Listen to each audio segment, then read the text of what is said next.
Hi everyone, my name is Toya. I'm the Director of Teaching and Learning here at the National WWII Museum in New Orleans. Today, we'll be talking about the fascinating topic of the 6888. The 6888, or the 688th Central Postal Directory Battalion, was the first and only crew of Black women soldiers who were sent to Europe during World War II. So how did we get to this point of having an all-Black female unit in World War II, especially when most of us never even heard of them? It all started with the WAAC, WAAC, Women's Army Auxiliary Corps. How did we get to those?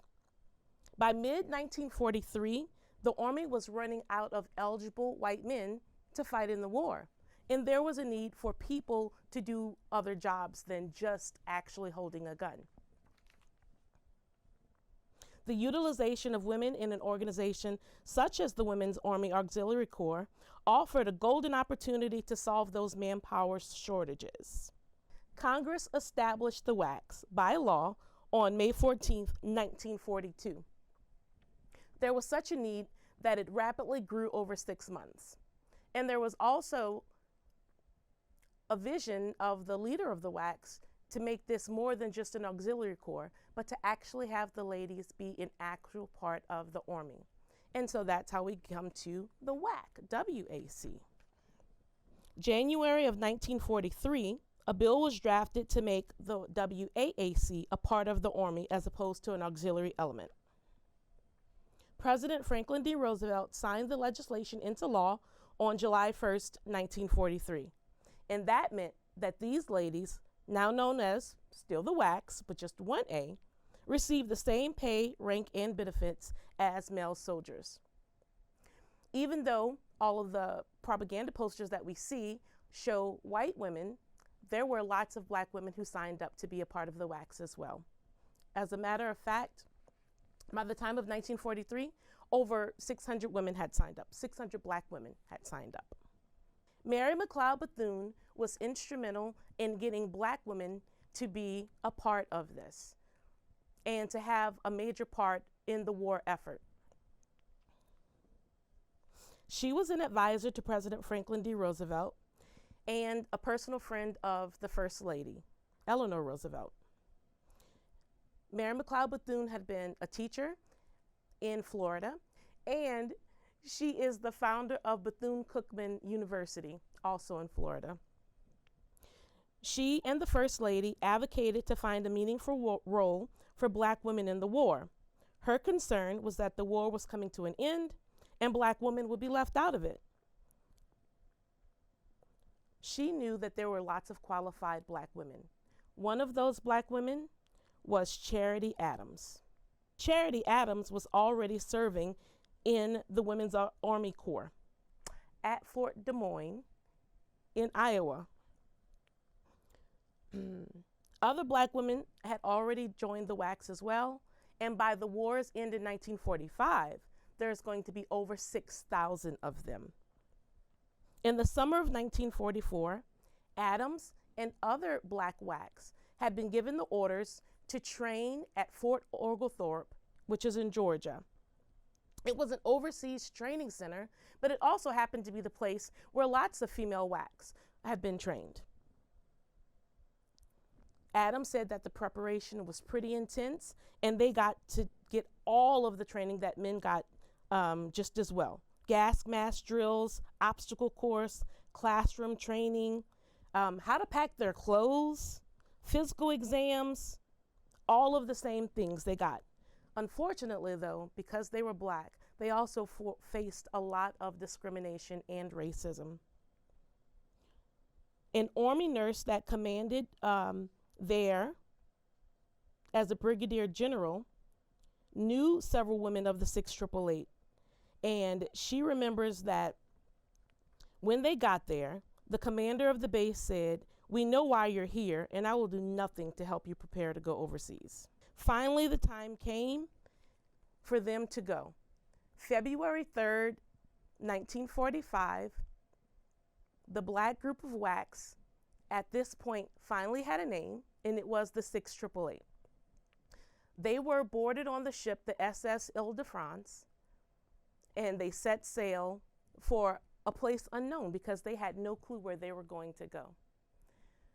While they were on their voyage, the war was still going on, of course, and so that meant that they faced some pretty treacherous circumstances.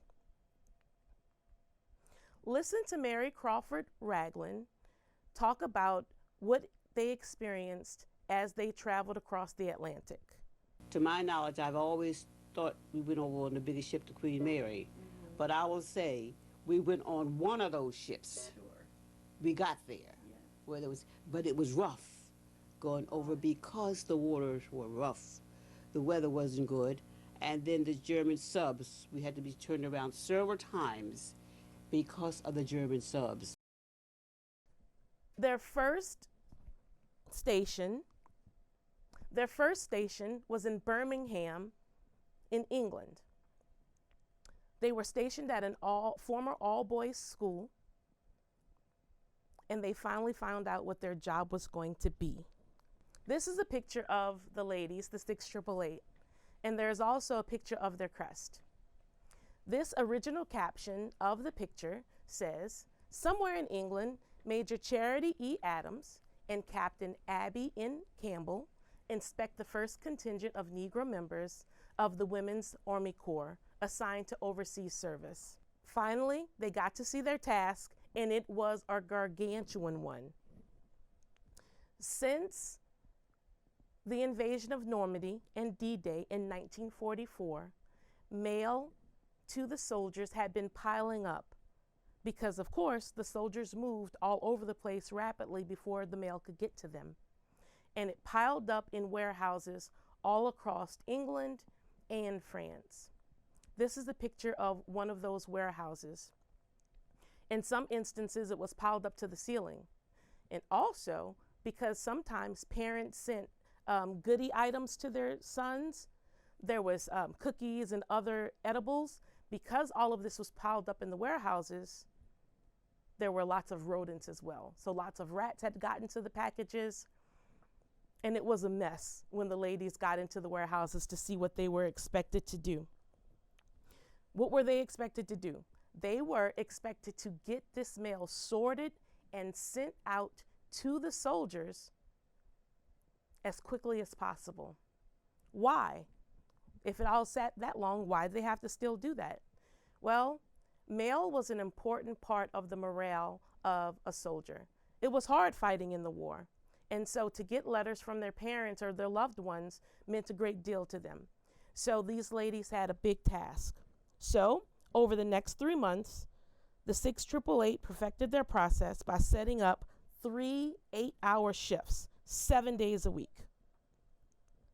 That's a lot. That's a lot of mail and a lot of work. But at peak efficiency, they processed and delivered 65,000 pieces of mail per shift. Here's a clip of Evelyn C. Martin Johnson talking about what they experienced as they worked to process that mail.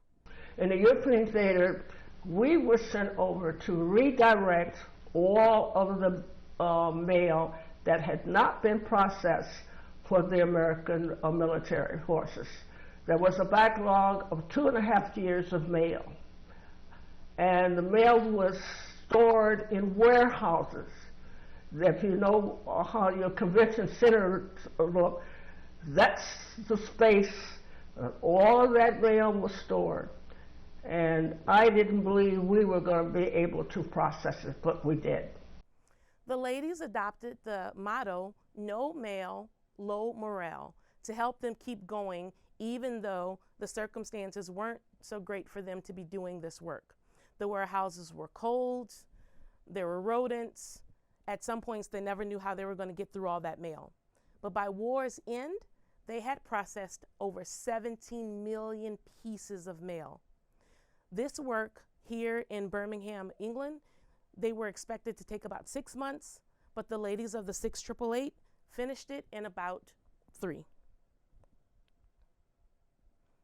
Here's a clip of Dorothy E. Turner Johnson also talking about her experiences doing this work and also talking about Major Charity Adams.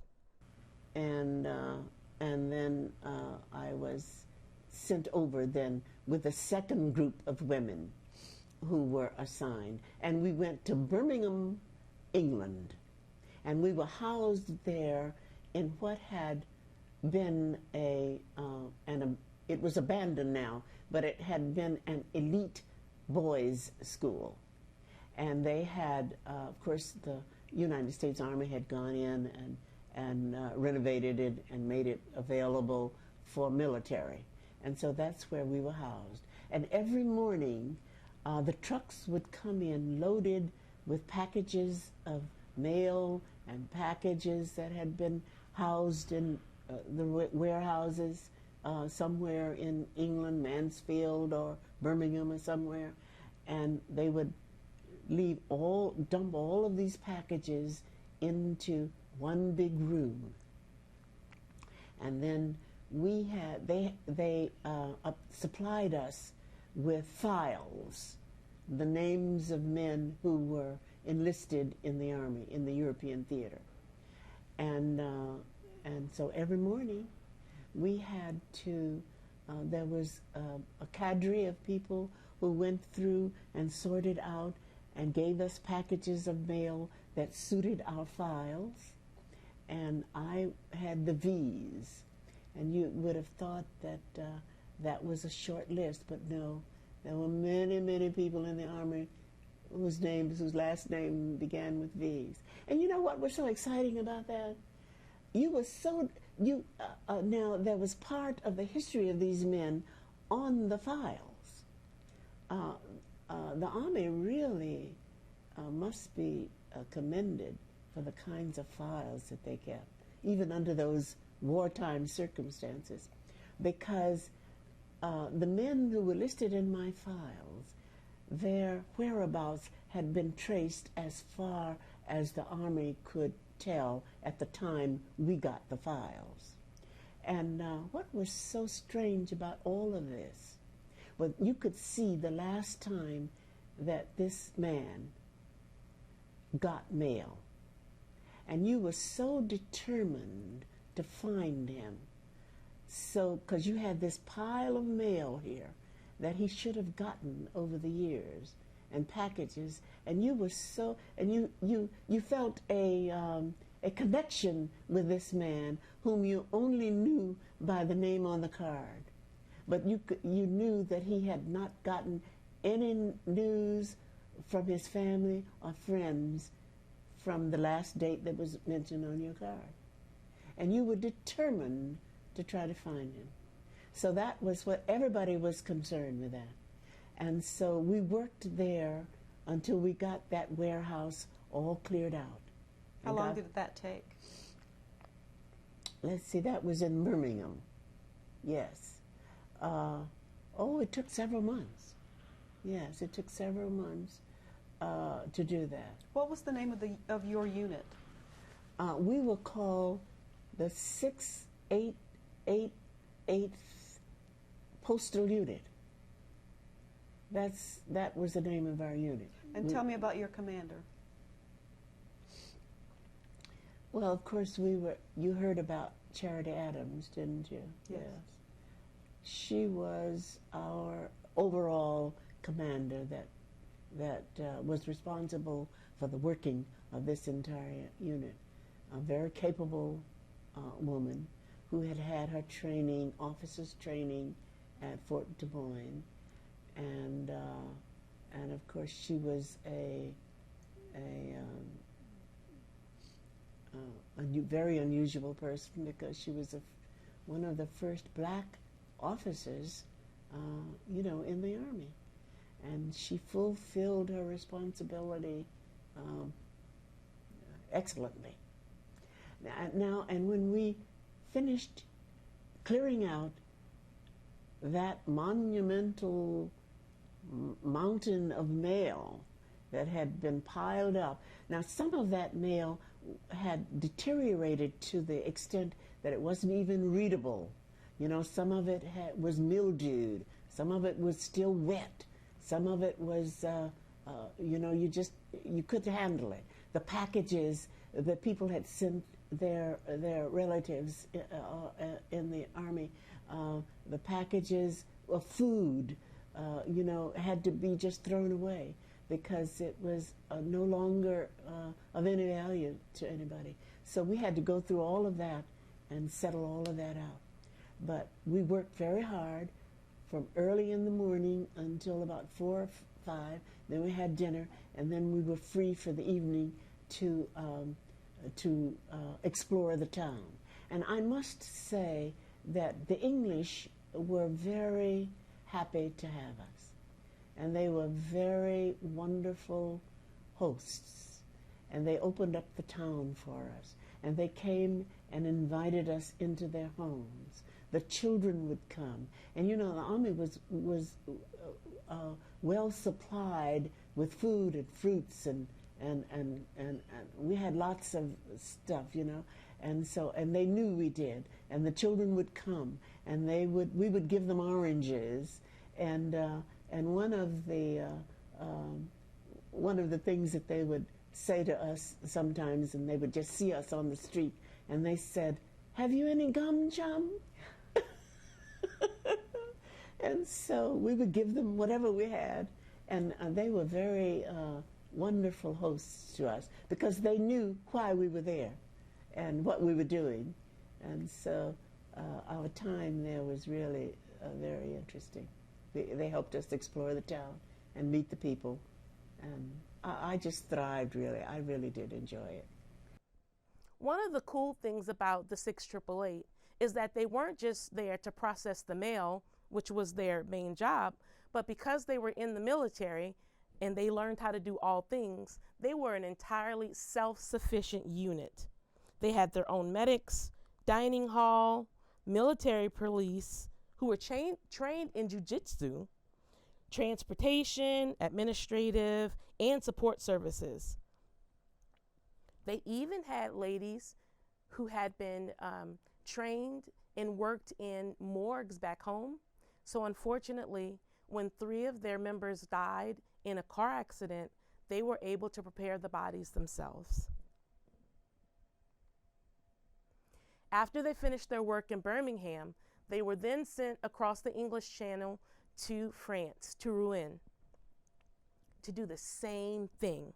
The only difference was this time, there were people to help them. One of the things that the ladies did often was that they drilled. They were on parade. So here is a picture of the ladies on parade in France right after they got there. And the caption says, "This is a general view of the ceremony in honor of Joan of Arc Day, in which the first Negro WWII unit to be on continent took part. Rouen, France." Their work in Rouen was much the same in Birmingham. They had mountains and mountains of mail to go through, but they also got to travel and see lots of the different parts of France.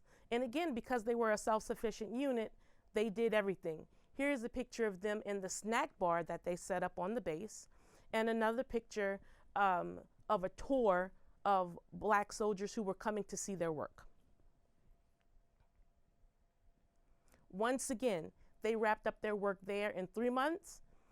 And even though at this point the war is over, some of the ladies still are needed to process mail.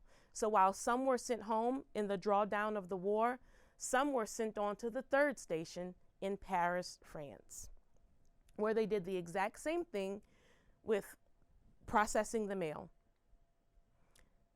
Only this time, they worked alongside French workers, and there were even still some prisoners of war that they got to work alongside of processing this mail.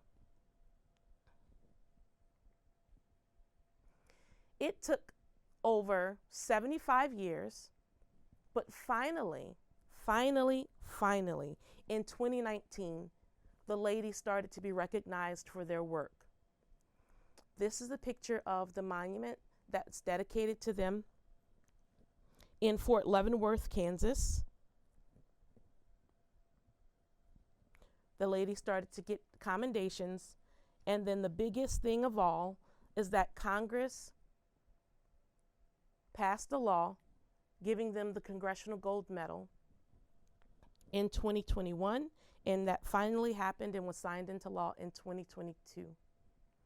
Romay Davis is the oldest living member of the 688. We have a cool opportunity for you to use in your classroom with your students. We have a story file for Miss Davis that we need your help with. You can interact with Romay without actually talking to her. It's a pretty cool experience, so we'll drop the link in the chat for you to use with your students. And we'd appreciate if you do it because we need your help to test it out. If you've enjoyed learning about the 688 and the accomplishments of these ladies, there's lots more that you can find. Go to the Library of Congress at this link to find a comprehensive guide for websites, books, oral histories, and more information. You can also check out our website, the National WWII Museum's website, for more information as well. We're so glad that you joined us today to find out more about the 688. If you're interested in finding out more about the awesome stories from World War II, join us for more webinars or more information that we have on our website. Thanks and have a great day.